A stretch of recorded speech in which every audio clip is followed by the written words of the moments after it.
নমস্কার, আমি অমিত। ডিজিটাল বাংলার পর্দায় আপনাদের স্বাগত। এই মুহূর্তে যে খবরে চোখ রাখবো, অভাবের সঙ্গে লড়াই করেই টানা তৃতীয়বার রাজ্য সেরা বিলকিস।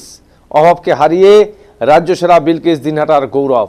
প্রতিকূলতাকে সঙ্গী করেই ছুটছে বিলকিস। লক্ষ্য একটাই, জেলার জন্য পদক জয়। কখনো পান্তা ভাত, কখনো খালি পেটে চাষের জমিতে দৌড় অনুশীলন। কোনো প্রশিক্ষণ ছাড়াই নিজের জেদ আর ইচ্ছাশক্তিকে হাতিয়ার করেই দৌড়ে বেড়ায় ছোট্ট বিলকিস খাতুন। তার এই লড়াই এবারও সাফল্য এনে দিল। পশ্চিম মেদিনীপুরে অনুষ্ঠিত পশ্চিমবঙ্গ প্রাথমিক শিক্ষা পর্ষদের 40তম রাজ্য বার্ষিক ক্রীড়া উৎসবে 100 মিটার দৌড়ে টানা তৃতীয়বার রাজ্য সেরা হল বিলকিস। তার এই কৃতিত্বে আনন্দে আত্মহারা পরিবার, শিক্ষক থেকে শুরু করে গোটা এলাকা। দিনহাটা মহকুমার সীমান্তবর্তী গ্রাম দড়িবস গভর্নমেন্ট প্রাইমারি স্কুলের তৃতীয় শ্রেণীর ছাত্রী বিলকিস। ছোট থেকেই দৌড়ের প্রতি অসম্ভব আগ্রহী। এর আগে সে দুবার রাজ্য স্তরে এবং জেলা স্তরে একাধিকবার সেরার খেতাব জয় করেছে। তবে দারিদ্রতা তার স্বপ্ন পূরণের পথে বড় অন্তরায়। পেশায় দিনমজুর তার বাবা বেলাল মিয়া মেয়ের সাফল্যে আনন্দিত হলেও কষ্ট চেপে রাখতে পারেননি। প্রতিক্রিয়া দিতে গিয়ে আবেগে কেঁদে ফেললেন তিনি। কাপা গলায় বলেন, মেয়েটাকে ঠিকমতো পেট ভরে খেতেই দিতে পারি না। ভালো জুতো তো দূরের কথা, অথচ বাবা বলে, বাবা আমি দেশের হয়ে দৌড়তে চাই, পদক আনতে চাই, কিন্তু 5 জনের সংসার সামলে আমি কত পারবো। এই অভাব অনটনের মাঝেও অদম্য জেদ তার প্রতিভার পরিচয় দিয়ে রাজ্য সেরার খেতাব জিতেছে। তবে এদের প্রতিভাকে আরও উজ্জ্বল করতে প্রয়োজনীয় সরকারি সহায়তা ও প্রশিক্ষণ অত্যন্ত জরুরি।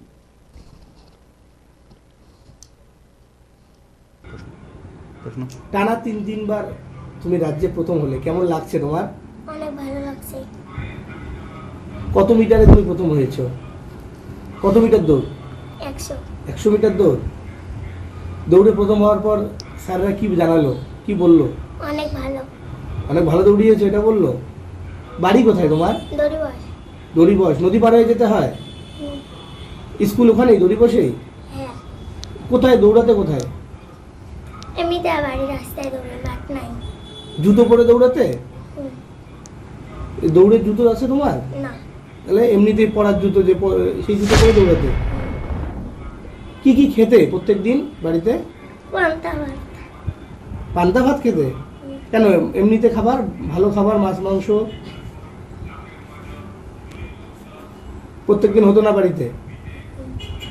বাবা কি করে, মানুষের জমিতে কাজ করে? কে কে আছে বাড়িতে? ভাই আছে, মা আছে, দিদি আছে, আমি আছি, বাবা জানি না কেউ। তুমি কোন ক্লাসে পড়ো? 3-তে। ক্লাস 3-তে পড়ো।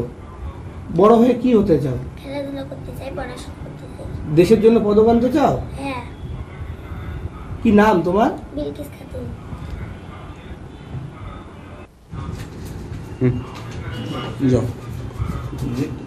দাদা বলছিলাম, এই নিয়ে টানা 3বার মেয়ে রাজ্যে প্রথম, বাবা হিসেবে কেমন লাগছে? বাবা হিসেবে আমি খুব গর্বিত। তার সাথে আমার কুচবিহার জেলার নাম উজ্জ্বল করছে যে আমরা গরিব লোক, আমরা যে গ্রাম থেকে বাচ্চাটা আজকে এত দূর জায়গা আসতে হয়েছে, এটি কুচবিহারবাসীর গর্ব। আমাদের ওখানে কোনো মাঠ নাই, কোনো ঠিক মতন চলাফেরার রাস্তা নাই, শুধু জল আর বালু থাকে। তা আমরা খুব শ্রমিক লোক, ওর বাড়িতে কাজ করি খাই। তা যেইবার ফার্স্ট হলো, কোনো সরকারের তরফ থেকে কোনো সুযোগ সুবিধা পাই নাই। আর আমার বাচ্চাটা আমার কাছে 24 ঘন্টা প্রতিদিনে মাসে বলি থাকে, বাবা আমি পড়তে চাই আর খেলতে চাই। তা আমরা গরিব মানুষ, কেউ আমাকে ফলো করে না, কেউ ভালো সুবিধার হাত বাড়িয়েও দেয় না। তা আমরা খুব অসহায় লোক, দিন করি দিন খাই, কোনো কোচ মাস্টার নাই। এই বাচ্চাটা একার নিজের প্র্যাকটিসে আজকে 3বার রাজ্যের মধ্যে চ্যাম্পিয়ন হয়েছে। এর জন্যে আমার খুব কলজে, খুব গর্বিত। একটু আপনারা যে দেহা মেহরবানি করিয়া আমার বাচ্চাটাকে যে পড়া আর খেলার জন্য কোনো সুবিধা করে দিতে, তাহলে আমি বাবা খুব ধন্য হইতাম। আপনার নাম? প্রত্যেক দিনেই যেটা বিলকিস বললো, প্রত্যেক দিন সকালবেলা পশ্চিমবঙ্গ তৃণমূল প্রাথমিক শিক্ষক সমিতির জেলা সভাপতি সুব্রত নাহা বলেন, দিনহাটার এই প্রতিভা আমাদের গর্বিত করেছে। বিলকিস অত্যন্ত দরিদ্র পরিবার থেকে উঠে এসেছে। যদি সরকারি সায়ের মতো প্রশিক্ষণ কেন্দ্র থেকে সুযোগ পায় তাহলে ও নিশ্চিতভাবে জাতীয় আন্তর্জাতিক মঞ্চেও পদক আনতে পারবে, নয়তো একদিন দারিদ্রতার তাড়নায় হারিয়ে যাবে। আজ দরকার সরকারি ও বেসরকারি উদ্যোগ, যা এই ভবিষ্যৎ চ্যাম্পিয়নের পথকে আরো মসৃণ করে তুলবে। শুধু রাজ্য নয়, সঠিক সুযোগ পেলে একদিন দেশের নামও উজ্জ্বল করবে বিলকিস। দাদা, বিলকিস রাজ্যে প্রথম হয়েছে, পরপর তিনবার, একবার নয় তিনবার রেকর্ড সৃষ্টি করেছে, কি বলবেন? বলবো বলতে এটা তো কুচবিহার জেলার শুধু নয়, কুচবিহার জেলার গর্ব তো অবশ্যই, কিন্তু আমরা যারা দিনহাটার মানুষ আমরা স্বপ্ন দেখতে শুরু করেছি বিলকিসকে নিয়ে, যে আগামী দিনে সে দেশের হয়ে পদক আনবে। এর খুশি ভাগ করে নেওয়ার মতো আমরা উচ্ছ্বসিত। বিশেষ করে আমরা যারা পশ্চিমবঙ্গ তৃণমূল প্রাথমিক শিক্ষক সমিতি প্রথম থেকে যখন প্রথমবার সে রাজ্যে প্রথম হলো, তখন থেকে আমরা বিলকিসের পাশে থাকবার চেষ্টা করেছি আমরা সবাই মিলে।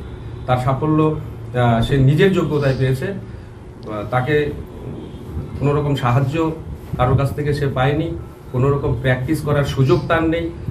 একেবারে অর্থনৈতিক দুরবস্থা, দারিদ্র সীমার নিচে থেকে খেয়ে না খেয়ে দৌড়াবার মাঠ পর্যন্ত সেখানে, সেই জায়গা থেকে দাঁড়িয়ে ও যে এই জায়গায় এসেছে তার মানে আমরা ভীষণ খুশি এবং আনন্দিত।